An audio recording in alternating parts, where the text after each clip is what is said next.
안녕하십니까. 세계경전 분석 시간입니다. 세계경전 197페이지 하늘나라의 보물을 저장하라. 제가 먼저 읽어보겠습니다. 종교경전 부분을 보겠습니다. 기독교의 마태복음에 보면 너희는 자신을 위해 재물을 땅에 쌓아두지 말라. 땅에서는 좀이 먹고 녹이 슬어 못 쓰게 되며 도둑이 뚫고 들어와 훔칩니다. 그러므로 너희 재물을 하늘에 쌓아두라. 거기는 좀이 묻거나 쓸거나 해서 못 쓰게 되는 일이 없고 도둑이 뚫고 들어와 도둑질 하지도 못합니다. 너희의 재물이 있는 곳에 너희의 마음도 있는 것입니다. 불교의 법구경을 읽어보겠습니다. 젊어서 재벌을 마련하지 못하고 수행을 하지 않는 이는 고기 없는 목가의 늙은 외가리처럼 슬슬이 죽어가리라. 젊어서 재벌을 마련하지 못하고 수행을 하지 않는 이는 부러진 활처럼 쓰러져 누워 지난 날을 탄식하리라. 시크교의 아디그란트에 보면 오 빈틈없는 상인이여 이익 있는 장사만 하라. 죽어서도 그대와 동반할 그런 상품들만 다루라.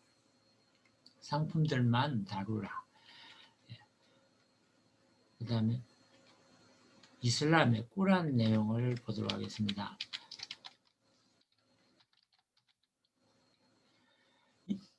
여자와 자손, 축적된 금과 은, 명마, 가축, 그리고 전답으로부터 얻는 기쁨에 대한 사랑이 인간들에게 아름답게 보일지라도 그것들은 현세의 기쁨에 불과하니라. 하나님과 함께하는 것이 가장 좋은 안식처이니라. 말하라. 내가 너희에게 그것보다 더 좋은 곳을 알려주리니 주님을 경외하는 자들에게는 그 아래에 강물이 흐르는 낙원이 있으며 그곳에서 영원히 살 것이며 순결한 배우자와 하나님의 기쁨이 함께할 것이니라. 불교의 법구경을 한 번 더 보겠습니다. 오랜 세월 객지를 떠다니다가 아무 탈 없이 고향에 들어온 이를 친척과 친구들은 흔쾌히 맞아들인다. 이와 같이 선 공덕을 쌓고 저 세상으로 가는 이는 선과 선한 과보를 환영받으리. 사랑하는 이가 돌아온 것을 반기듯이.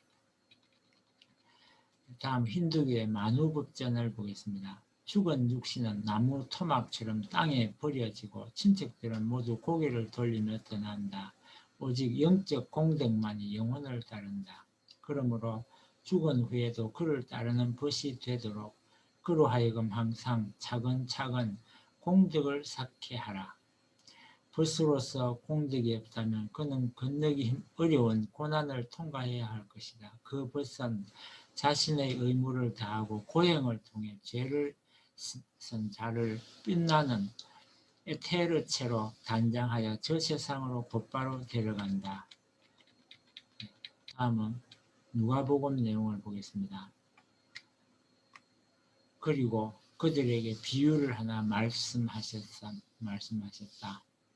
어떤 부자가 밭에서 많은 소출을 거두었다. 그래서 그는 속으로 내 소출을 쌓아 둘 곳이 없으니 어떻게 할까 하고 궁리하였다. 그는 혼자 말하였다. 이렇게 해야겠다. 내 곳간을 헐고서 더 크게 짓고 내 곡식과 물건들을 다 거기에다가 쌓아 두겠다. 그리고 내 영혼에게 말하겠다.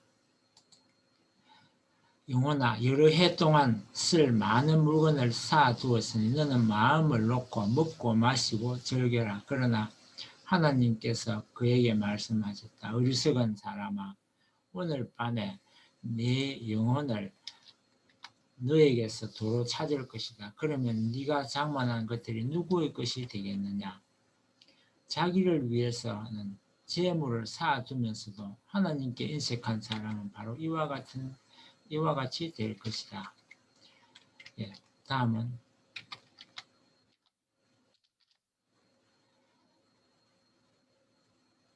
불교의 니카야 부분을 보겠습니다.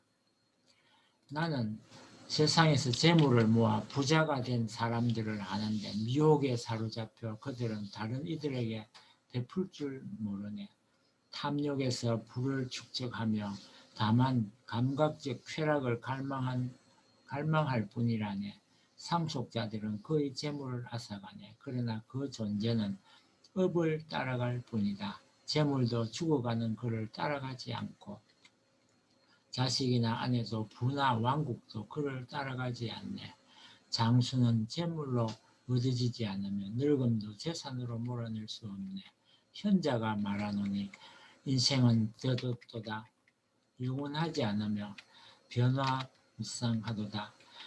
부자든 가난한 자든 죽음의 손길을 느끼며 어리석은 자나 현명한 자도 마찬가지라네. 그러나 어리석은 자는 마치 우둔하며 얻어맞은 것처럼 엎어지지만 현명한 자는 죽음의 손길이 닿아도 떨거나 두려워하지 않네. 그러므로 지혜는 재물보다 나아서 여기 우리의 성취를 분명하게 약속하도다. 다음은 말씀 선집을 이어서 읽도록 하겠습니다. 저 나라의 부자가 별건 아닙니다. 그만큼 사랑을 위해 투입한 사람이 부자입니다. 죽을 때 다 놓고 가는 것입니다. 가지고 가야 할 것은 하나님을 사랑하고 내가 나를 사랑하고 본질적 사람인 나를 세우기 위해서 수고하고 나와 상대의 부부의 사랑, 가정의 사랑을 중심 삼고 이 사랑을 세계에 확대하기 위해서 노력한 것입니다. 인류를 사랑하고 하나님을 사랑하는 것이 최후에 남아 저 나라에서 소유권 결정의 기준이 되는 것입니다. 여러분은 천국 갈 때 예물로 사가지고 갈 것이 있습니까? 영계에 가면 순교당한 공신들이 앞에 쭉 늘어서 있는데 그들 앞에 여러분들이 사가지고 간 보따리를 펼쳐 놓을 수 있을 것 같습니까? 여러분 한번 생각해 보십시오. 거지 발사계 같은 것을 펼쳐 놓을 수 있는 것 같습니까? 통일교회가 무슨 고생을 했으며 여러분이 무슨 고생을 했습니까? 나라를 위하고 세계를 위한다고 하면서 그만한 고생도 안 해가지고 어떻게 나라를 위하고 세계를 위한다고 하겠습니까? 고생을 하긴 했지만 나는 고생했다고 생각 안 합니다. 그래야 당연한 것입니다. 아직도 갈 길이 남아 있습니다. 영계에 가서 보따리를 풀어놓고 이것은 일생 동안 제가 장만한 선물이오니 받으시옵소서 할 수 있어야 합니다. 여자들은 시집 갈 때 한 보따리씩 해가면서 천국 갈 때 달랑달랑 몸만 갈 수 있습니까? 일생 동안 자기가 하는 모든 일들은 전부가 참 사랑을 위한 실적으로서 내 뒤에 영원히 고착되어 있기 때문에 저 나라에 가서 살 때 남겨진 공적을 중심 삼은 영광의 급에 자연히 가서 머무는 것입니다. 위하는 사람들이 가는 세계가 천국입니다. 자기를 위하는 사람은 절대 못 가는 곳입니다. 인생 최후의 목적은 무엇입니까? 하나님을 중심 삼고 하늘의 중심이 되는 그분과 만나는 것이 문제가 아닙니다. 그분과 같이 사는 것이 문제가 됩니다. 그분과 만나는데 어떤 자리에서 만나느냐, 사는데 어떤 자리에서 사느냐 하는 것이 문제입니다. 그분과 중심의 자리에서 만나고 중심의 자리에서 살자는 것인데 그 중심의 자리는 하나님의 사랑의 자리입니다. 그렇기 때문에 인류의 양심이 지향하는 최고의 목표는 천운을 따라가서 하나님과 일치되어 하나님의 사랑을 내 것으로 하자는 것입니다. 결론은 그것입니다. 영계에 갈 때 돈을 가지고 가는 것이 아닙니다. 통일교회 이름을 가지고 가는 것도 아닙니다. 앞으로 여러분들이 해야 할 것은 하나님이 사랑할 수 있는 아들, 딸을 얼마만큼 많이 만들어 가지고 가느냐 하는 것입니다. 지금 복귀 과정에서 거쳐가야 할 것이 뭐냐 하면 여러분이 사탄 세계를 중심 삼고 하나님이 사랑할 수 있는 아들, 딸을 많이 만들게 될 때 그 공로는 선조와 연결되고 또 선조를 해방시킬 수 있는 길이 벌어지는 것입니다. 이것이 복귀 노정에서 자기가 취할 수 있는 최대의 선물입니다. 교육에서 제자를 많이 가진 것과 마찬가지로 땅에서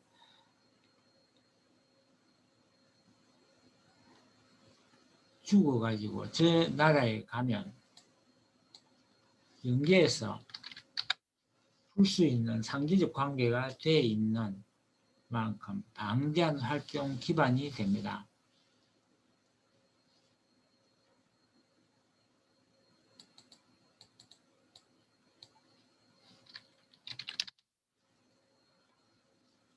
그것이 영계에 가서 자기 영적 기준에 해당할 수 있는 부처 전부가 자기 소유가 됩니다. 그렇기 때문에 내가 활동하는 무대는 그 기준을 중심 삼고 전 영계로 통할 수 있는 것입니다.